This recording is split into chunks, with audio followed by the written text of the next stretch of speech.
Hola, ¿qué tal? ¿Cómo les va? Soy Ricardo Julio Baba, alias Pimpi, y este es mi programa A la manera de Pimpi. Hoy lo voy a dividir en dos partes el programa.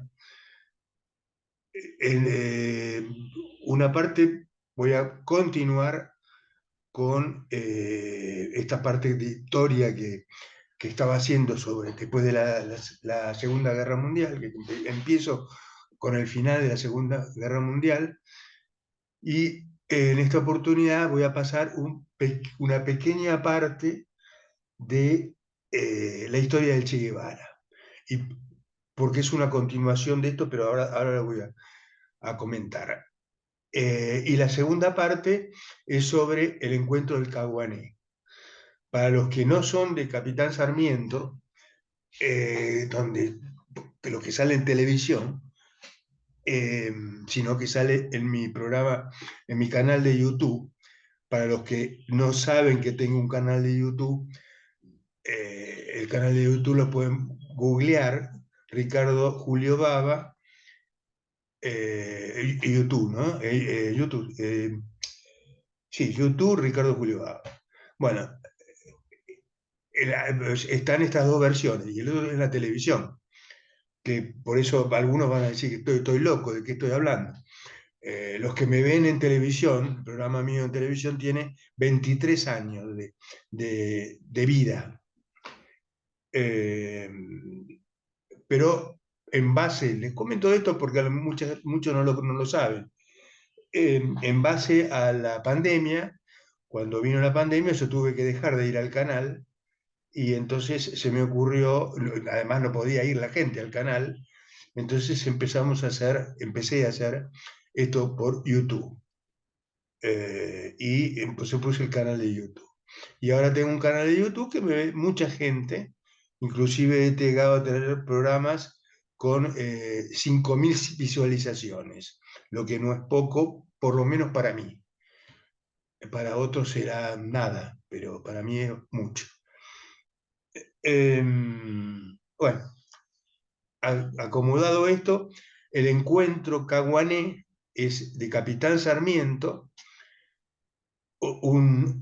Se ha hecho el 34º, el 34, hace 34 años que está el Caguané, que es un encuentro de artesanos, y también paralelamente se hace encuentro de jóvenes artesanos, donde vienen artesanos de todo el país, inclusive del extranjero, de primera línea. Se ha conservado en base a mucho trabajo de muchos años, está dentro de los mejores encuentros artesanales del país, dicho por gente que recorre. En esto tiene mucho que ver un hombre de acá, Jorge Bojanic, que es el que inició todo esto, y bueno, es un cultor de todas estas cosas. Inclusive he jurado actualmente y jura en todos los encuentros de artesanos que se hacen en el país. Bueno, vienen de todo el país, incluso, como les digo, de Uruguay, creo que había alguno de Paraguay, pero algún artesano me estoy refiriendo. Se hace, en este caso eran 4 días, eh, y es fantástico, realmente fantástico. Paralelamente a esto se hace un festival de música, de baile y música, que anteriormente venían figuras de primerísima línea, de primera línea a nivel nacional. Esto con el tiempo no se puede hacer más, sobre todo ahora que no hay plata, y se hace con músicos locales o cercanos, digamos, de San Antonio de Areco, de acá, más que todo de acá. Y les aseguro y los felicito a todos los que actuaron porque es de primerísima, todos los números son excelentes. Tenemos muy buenos músicos, ya sea cantantes o conjuntos, ¿no? casi todo con relación al folclore. Fue mucha gente, en un momento llovió mucho, en uno de los días, no recuerdo qué día fue, el viernes, y es un gusto ver cómo ayuda a la gente, ¿no? Hablábamos con mi mujer y decíamos, por ejemplo, están los leones y los rotarios, que por supuesto no ganan un peso, pero ganan porque son servidores, son clubes de servicio, jóvenes y más grandes, no tan jóvenes, y uno ve ahí a los, qué sé yo, a los abogados, a los profesionales, digamos, ¿no? Al bioquímico, al arquitecto, al contador, no sé, al que quieran, y después al pintor, lo que ustedes quieran, todos los oficios, están todos trabajando desinteresadamente para ayudar a la Casa de la Cultura. Y esto básicamente es una invitación, esta vez ya terminó esto que les voy a pasar para que tengan un pantallazo, una idea de lo que es. Lo filmé así a mano alzada, pero para que vean, tengan una idea. Ya casi hay, como lo hacía yo antes, con filmadora. Mi filmadora quedó, era muy buena, es una filmadora profesional, pero que ya no, porque es como todas estas cosas que van evolucionando y no, y pasan de moda y ya no sirven, ¿m? Como los teléfonos, como todo. Eh, y entonces, bueno, lo hice de esta manera. Pero hay otros que lo hicieron, hay otros amigos que han estado filmando bien y en la televisión ya se habrán cansado de ver a estos artesanos.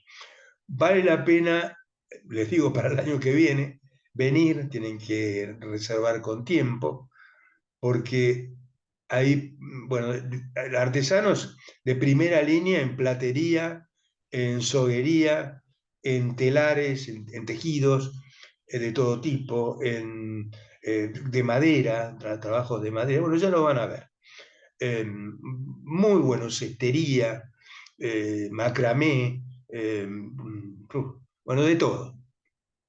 Este, y como tenemos ahora, hace ya un tiempo largo, en la vieja estación, los galpones de la vieja estación se han reacondicionado para que esto se pueda hacer aunque llueva. Y es un logro, los galpones estos están hechos por los ingleses y uno ve los techos y todo, están hechos bárbaros. El piso es de madera, hay partes del piso que están no me sale ahora, con madera, buenísima, y se mantiene, es impresionante lo que hacía esta gente, ¿no? Lo que hacían los ingleses en su momento, hace no sé, 100 años atrás o más. Bueno, esto es lo que voy a pasar para que tengan un pantallazo. Ahí estuve con unos amigos, con Nicolás, no, Federico, porque son una banda, los Iguacel, que para hacer, se va a hacer el Museo del Caballo, porque somos la capital del tour, entonces van a hacer el Museo del Caballo. Y él está a cargo de esto, lo han nombrado presidente, se han juntado una cantidad de aras, porque como la capital del tour, acá están las mejores aras y y la mejor calidad de caballos. Y justo estábamos ahí y llegó, ay, para, estaba viendo una cosa. Mi concuñado, ay, no me sale en este momento el nombre. Eh, Dugan, Patti Dugan, por favor. Vieron como los años no vienen solos, ¿no? Son 78 anitos que ya vienen. y ya cerquita de los 79.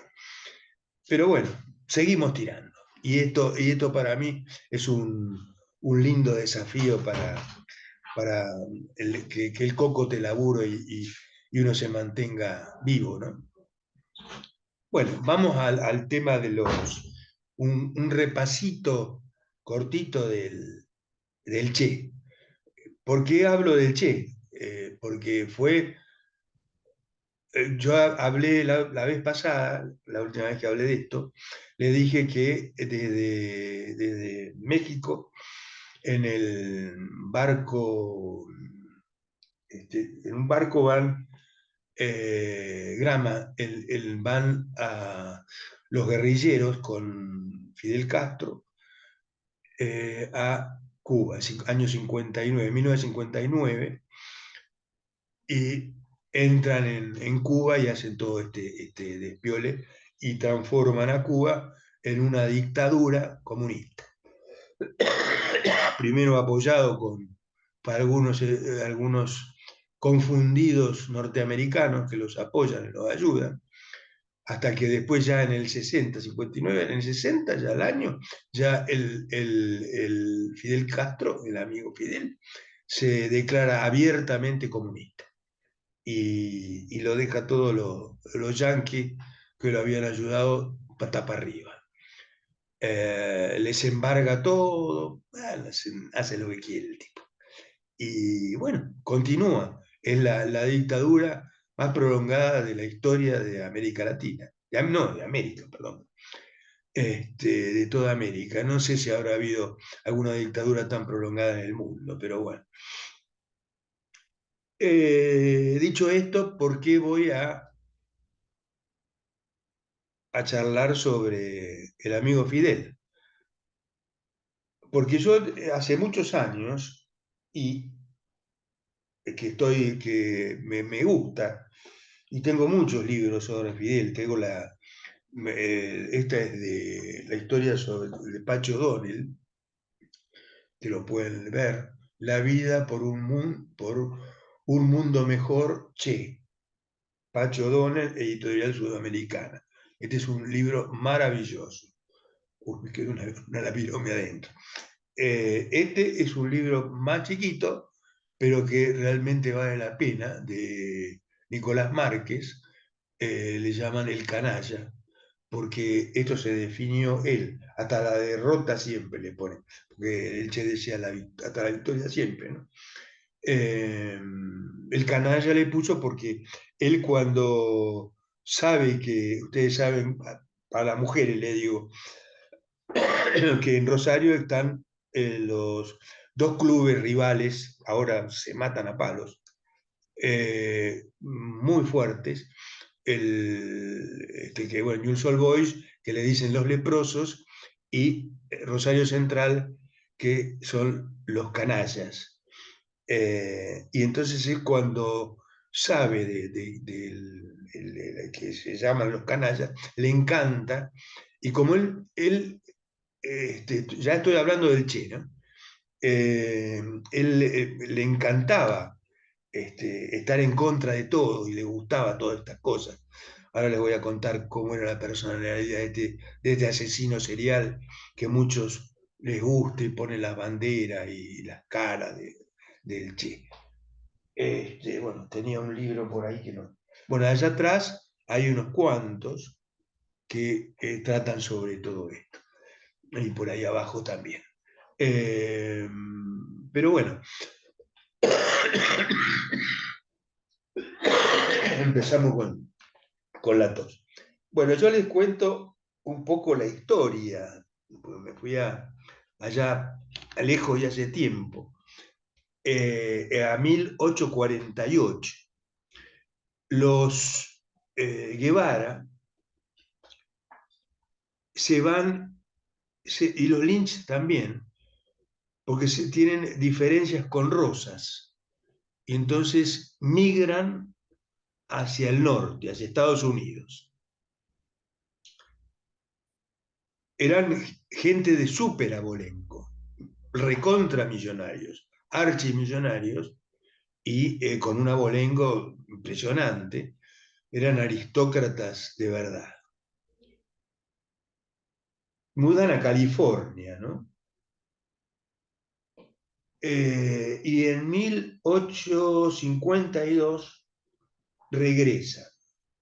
A los Guevara regresan a Mendoza, regresan a Argentina. Los Guevara se van a Mendoza, ahí pegadito a Chile, cerca de Chile, y los Lynch van a Buenos Aires. Pero siguen teniendo relación estas familias. Los Guevara, porque como estaban en Mendoza, mandan a sus hijos a estudiar a Buenos Aires. Y de ahí se forman las parejas, muchas, porque tenían, ustedes saben la cantidad de hijos que se tenían en aquella época. Roberto Guevara se casa con Ana Lynch y tienen 12 hijos. El sexto de esos hijos es el papá, Ernesto Guevara, el papá de Ernestito Guevara, el Che. Como les decía, con mucho abolengo, y Guillermo se casa, a ver, para que le están entregando un papel y listo. Bueno, Guillermo Guevara se casa con Eloísa Lynch, que era descendiente del general José de la Serna e Hinojosa, último virrey del Perú, para que tengan el abolengo que tenía esta gente, la aristocracia que tenían y la estirpe que tenían. Bueno, como les decía, Roberto Guevara, que se casa con Ana Lynch, y ahí se forma el apellido, Guevara Lynch.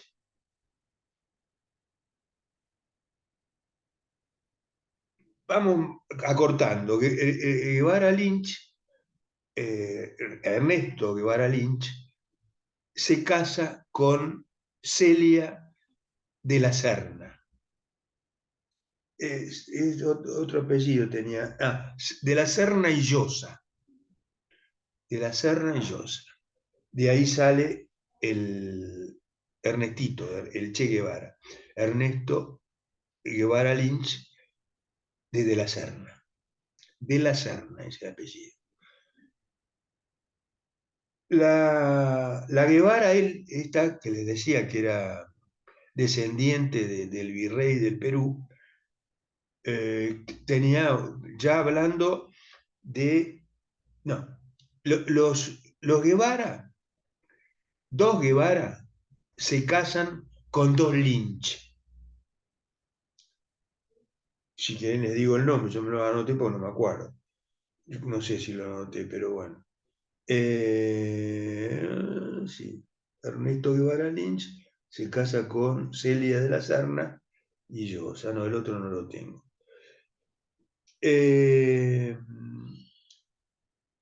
La mamá del Che.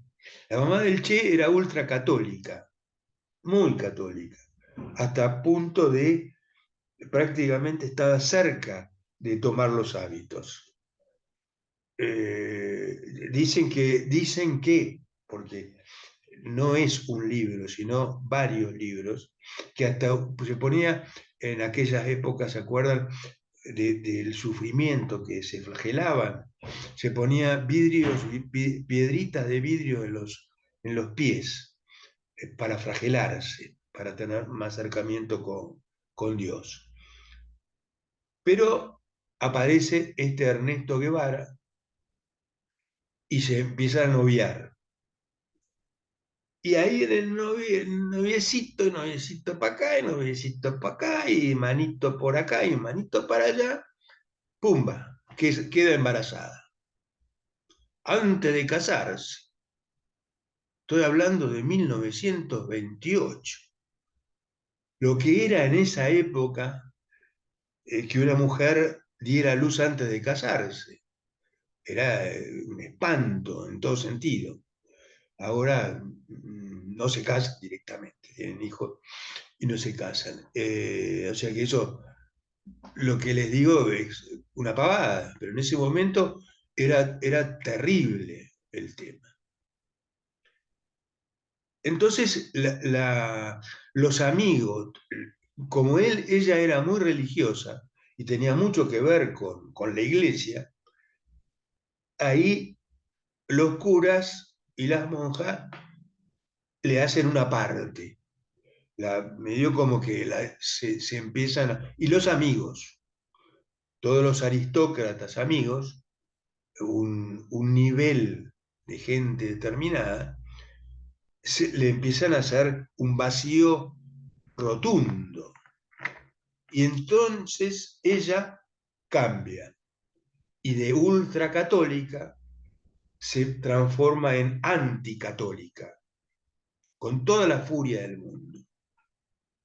Me olvidaba una cosa, que los Guevara, ella estaba hablando de Celia de la Serna, ¿no? La mamá del Che. Pero me olvidaba de contarles que los Guevara en California eran millonarios, como les decía, y cuando los yanquis toman California, eh, los yanquis toman California, no saben, no van a tener eso, y Texas, de los mexicanos. Vayan a decirle ahora a los californianos o a los texanos si se quieren hacer mexicanos. No les quieren poner a hacer un muro como les contaba del muro de Berlín para que no se pasen media Sudamérica para Estados Unidos. Pero bueno, es otro tema. Eh, entonces, como los tipos le sacan, los yanquis, los norteamericanos, le sacan tierras y propiedades, los Guevara se vienen con una fuerte idea anti-yanqui, totalmente anti-yanqui, que luego estas dos puntas, por parte de los Guevara, los anti-yanquis, y por parte de los de la Serna, Celia, le transmiten a su prole, porque Ernesto, el Che es el primero, pero vienen más después. Bueno, esas dos cosas, ¿no? Anti-yanqui y anticatólicos. Eh, bueno, queda embarazada, ¿qué hacemos?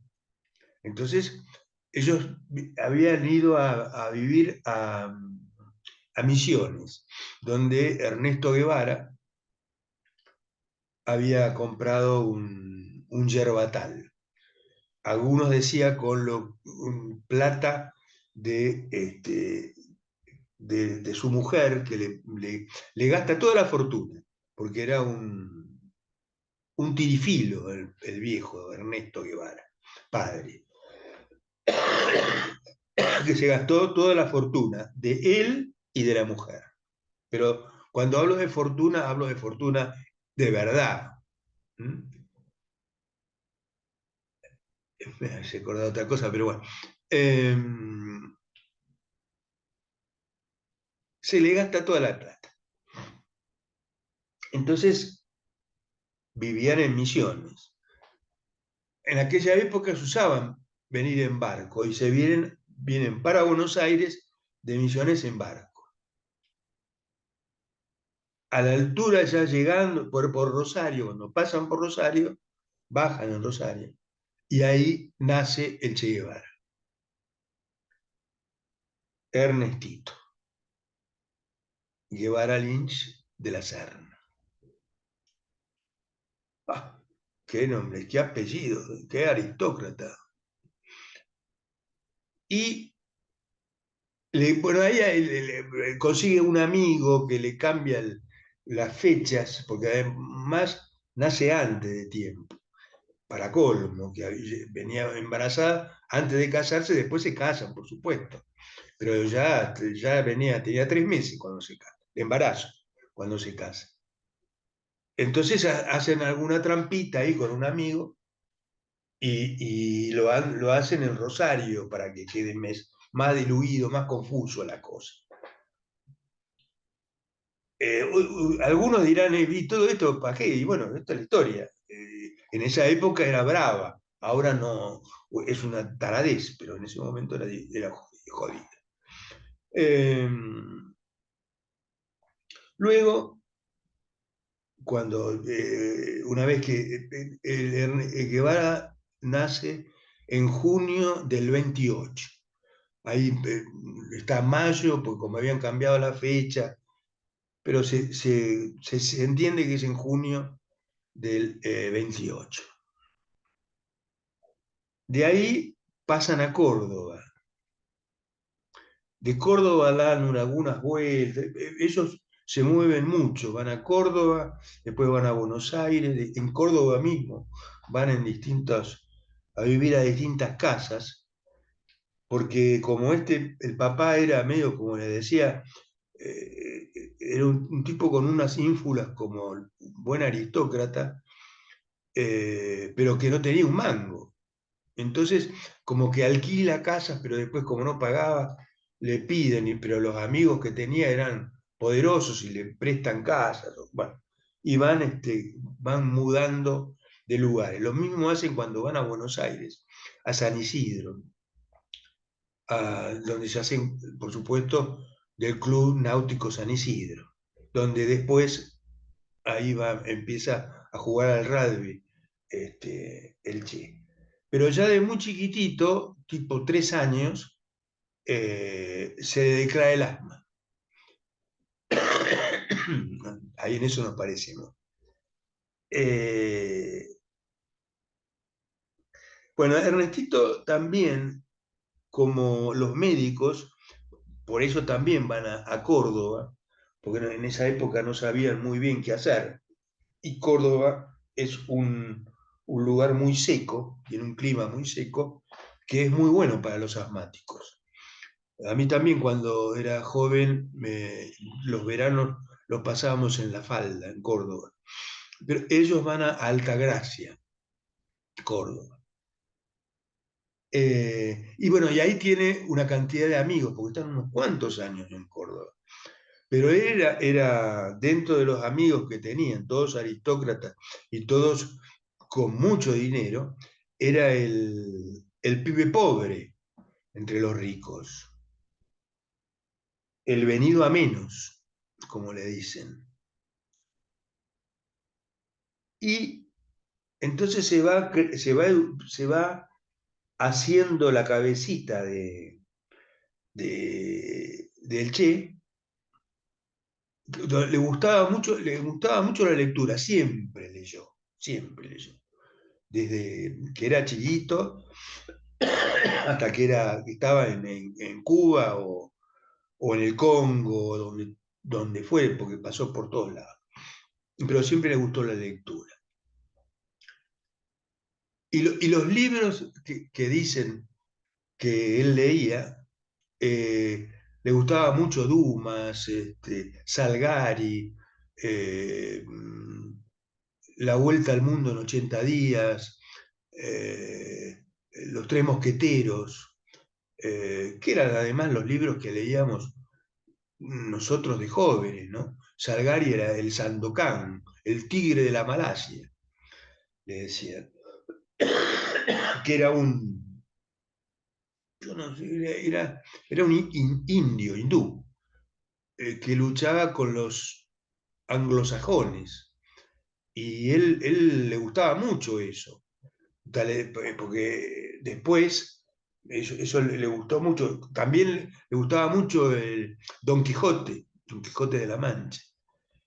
Eh, Porque también él fue un luchador contra una utopía. Él era una utopía caminante y necesitaba tener enemigos y luchar. No sabía contra quién. Era en contra de. Incluso en las discusiones que tenía, no se metía en política, él vivió la época de la muerte de Evita, eh, toda una cantidad de Perón, la época de Perón, la primera época de Perón. Eh, y de eso no hablaba, según cuentan los amigos, las chicas.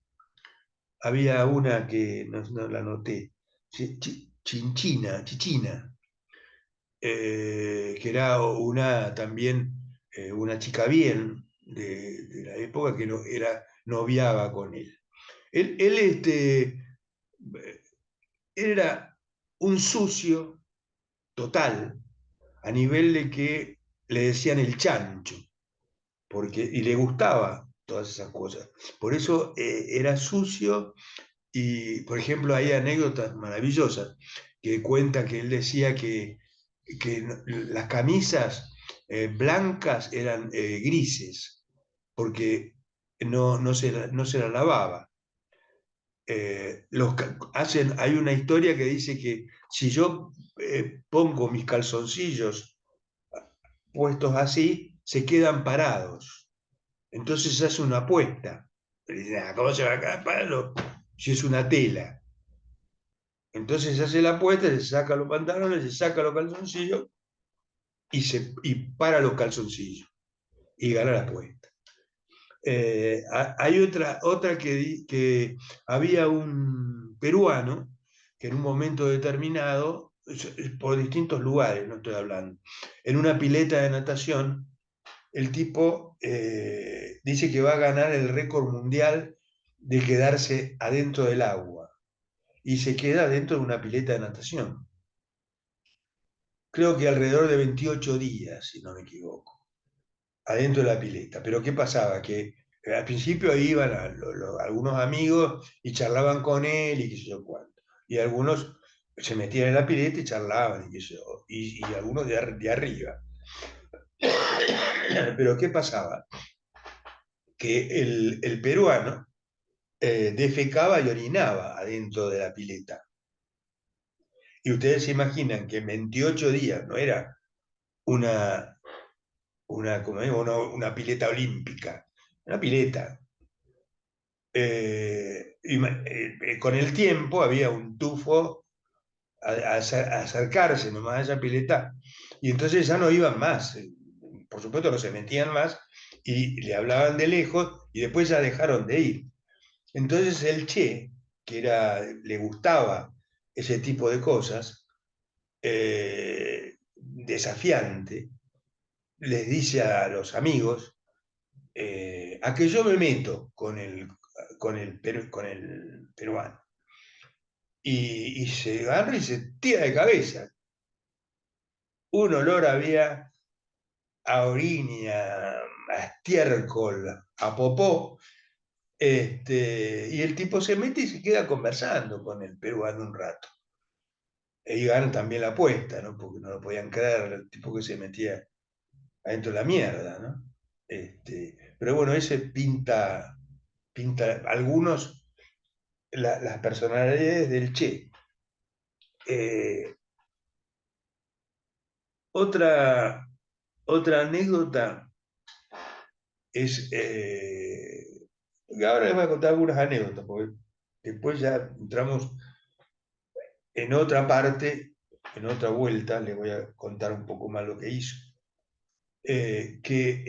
Los padres, bueno, la madre tenía un carácter muy fuerte, pero muy despilotada. En su casa, por ejemplo, ella dormía, qué sé yo, iban a la mesa y decía, ¿qué hay de comer hoy?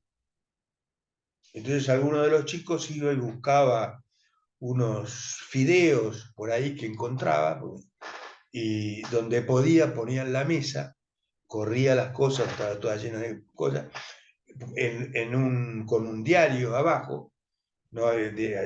Haciendo de mantel, ponía los fideos en la cacerola con el agua y hacía los fideos. Entonces comía.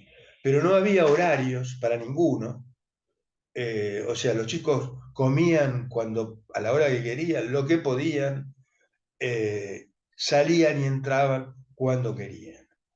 Esa es la vida, pero la mina había sido educada en un colegio francés, dominaba muy bien el francés. Y el Sagrado Corazón en Buenos Aires, ¿no? Bueno, y que le transmite el francés al Che. Porque como el Che era asmático, prácticamente no va al colegio. La madre es la que lo educa, básicamente. Era muy asmático, muy asmático. Eh, Cuentan, tanto O'Donnell o Márquez o, u otros, que historias, ¿no? Historias contadas. Sebrelli fue, José María Sebrelli, los más grandes se acordarán de Vida Cotidiana y Alienación.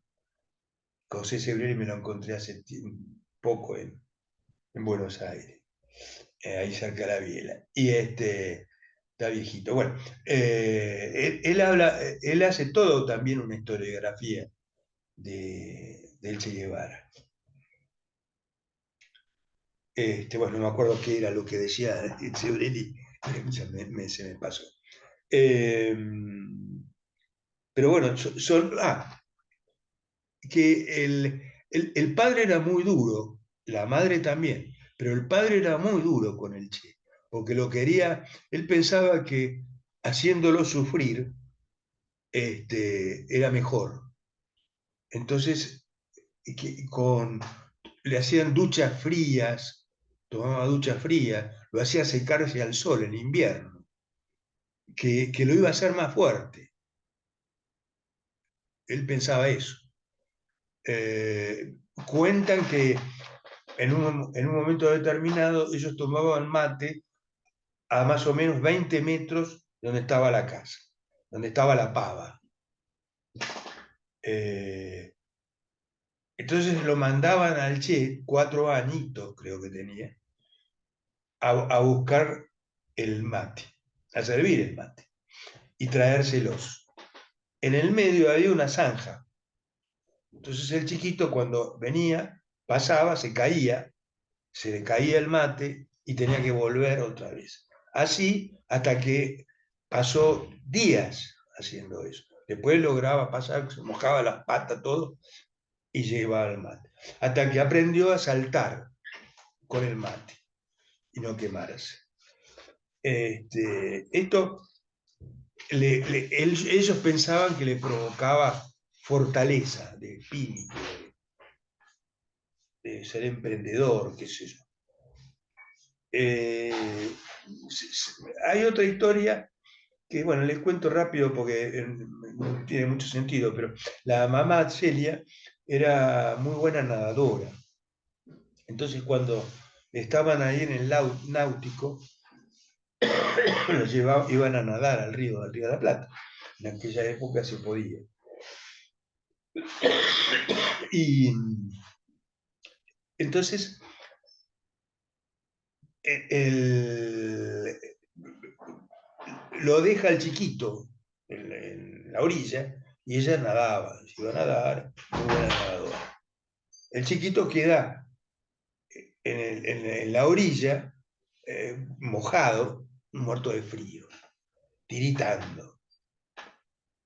El papá Ernesto la va a buscar y lo encuentra en esa situación. Y se enoja y dice, ¿cómo no tenés al chico así? Después de ahí empieza el Che con los problemas del asma, de esa bronquitis. Cosa que yo por eso decía, no sé si contarlo o no, como cuenta Pacho Donel, que en realidad el asma no se produce se puede, tiene otros motivos. Puede ser que aparezca por, por una situación de esa envergadura. Hay otra, disculpen, pero sí, yo lo tengo que seguir así. Eh, hay otra anécdota, no la voy a pasar, que se agarra una neumonía, pero esta vuelta es culpa del padre, en esas locuras que tenía.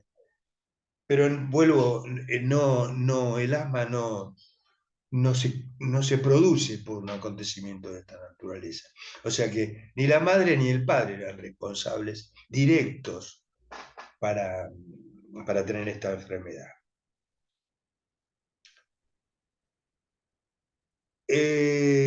Como les decía, bueno, él ya va creciendo, era el pobre entre los ricos, y por eso tenía el desafío de esto de siempre desafiante en todo. En el rugby, le gustaba el rugby porque era también un desafío poderoso, un deporte de fuerza, de choque. Y eh, él tuvo una novia, como le decía, Chichina Ferreira, creo que se llamaba, o algo por el estilo. Pero después, para hacer el amor, le hacía todas las mucamas de su familia y de los alrededores. Le encantaba. Él siempre le gustaba tener relación con gente de menor nivel que él, porque ahí se sentía poderoso. En toda su trayectoria, aún en Cuba, ya ha llegado más grande, ¿no? Le gustaba tener esta relación porque él era superior, claramente, por educación, bueno, era médico, ¿no? Entonces, después de todo esto que les estoy contando, ¿no? Eh, tenía eso, lo que le decía de los calzoncillos, de la camisa, de los pantalones, tenía los parches de los pantalones, y se la pasaba así, el tipo vivía de esta manera, era prácticamente un linchera. Y después siguió así siempre, era un sucio. Bueno, por eso le decían el chancho, ¿no?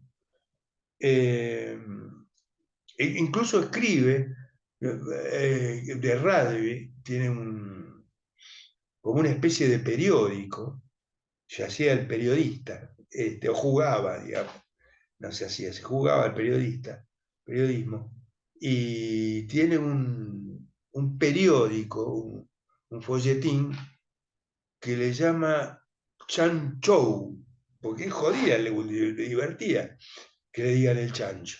Y por eso se hace canalla. Cuando es canalla le gusta y se hace canalla, se hace Rosario Central. Y además, para no ser, él no tenía nada que ver con Rosario, había nacido en Rosario, pero en realidad después, ocasionalmente, muy ocasionalmente, iba a Rosario. Él tenía la mayoría en Córdoba y en Buenos Aires.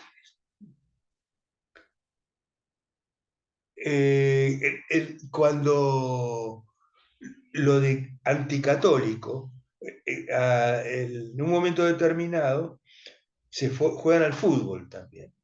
Entonces había un equipo de los anticlericales y los católicos. Por supuesto, ¿de qué lado jugaba el Che? Los anticlericales de ella.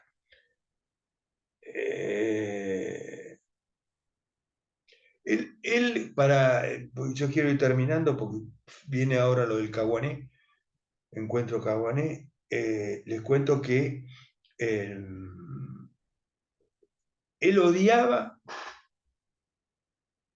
no sé si decir a todo el mundo, pero básicamente odiaba a los negros, odiaba a los judíos, despreciaba, es la palabra más adecuada, a los judíos, bueno, a los homosexuales ni les cuento, las aberraciones que hizo ya allá en la cabaña, una cárcel, ¿no? está a cargo él, con los homosexuales, creo que ahora se puede decir putos, no, o no, con el Inadi no sé si se puede. Porque en mi época se decía así, pero bueno, con los homosexuales que los llevan cuando hacen el orgullo gay, todo está lleno de banderas con el Che, y con la foto del Che, porque claro, era un buen mozo, el tipo era fachero, este, y los odiaba, ahí sí que los odiaba. A los cubanos y a los indios, a los hindúes, a los indios digo, ¿no? Cuando él va después, les voy a contar más adelante, al África, al Congo, a pelear con cubanos, y los negros los desprecia totalmente, le fastidiaban. Era un discriminador irrefrenable. Bueno, más o menos por hoy paramos ahí, porque si no se me va a hacer muy largo el programa y después para la tele me protestan. Así que voy a terminar acá y luego de un corte vamos al Caguané, que realmente es fantástico. No sé, con lo que filmé no se aprecia, pero realmente es muy bueno. Bueno, chao. Por mi parte será hasta la próxima. Chau, chau.